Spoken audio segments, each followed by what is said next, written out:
ورځ نږدې 95 سلنه خلک د خپل ژوند تر ټولو مهم او قوي ساعتونه ضایع کوي.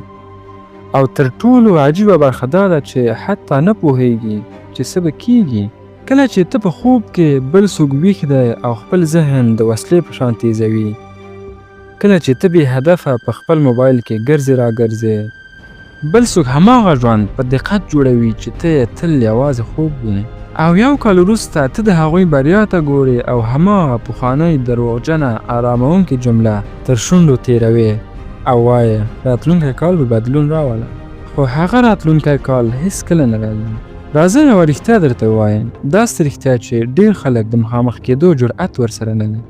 د نړۍ لوړ پوړي اجرایه مدیران، ملي او نخبه ورزشکاران او ځان جوړ میلیاردران ټول یوه ګډه وسله لري.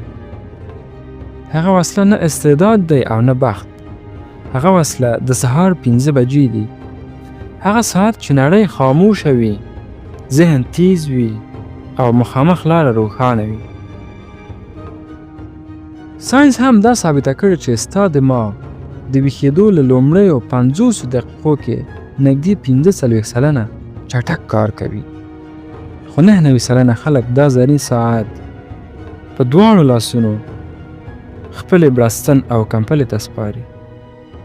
دا هغه توره رښتیا ده چې هر ځل ته د اسنوز تڼۍ وهې، ته خپله تر ټولو غوره انرژي بالښت ته ډالۍ کوې. خپل تمرکز موبایل ته ورکوې او خپل خوبونه د 10 دقیقو جعلي او بې ارزښته آرامۍ سره تبادله کوي. او بالکل هماغه شیبه کې ستا سیال 100 ورزشي حرکتونه کړي، 2 معاملې تړلي او د ورځې لومړۍ بریا یې ترلاسه کړې ده.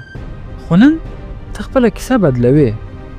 الارم دې د سهار په 5 بجې کېږده، نه د دې لپاره چې ډېر کار وکړي، بلکې د دې لپاره چې هغه ساعتونه بیرته واخلې چې تا ضایع کړي دي. اوبه وڅښه، خپل بدن وخوځوه او یو روښانه هدف وټاکه.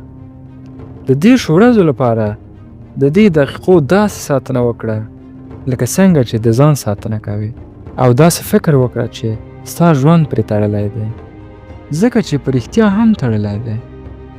15 کاله وروسته ته به له دې 2 کسانو څخه یو یې، یا هغه څوک چې هر څه یې وزغمل، یا هغه څوک چې 1825 د لمر ختو یې یوازې د دې په هیلو ضایع کړه چې ګوندې مناسب وخت به راشي.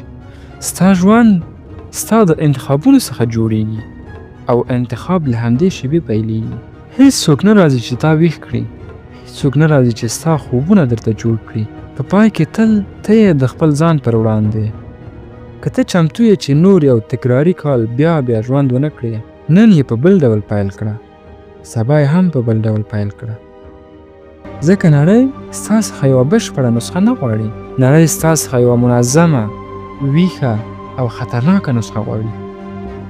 که دې خبرو ستا دننه اور بل کړ، همدا اوس کمنټ وکړه، زه یې له نن څخه پیلوم.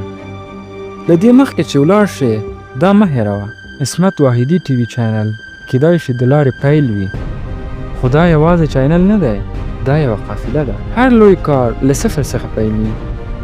یوه ورځ به بیرته راوګرځو او وګورو چې یو ځای تر کومه رسېدلي یو.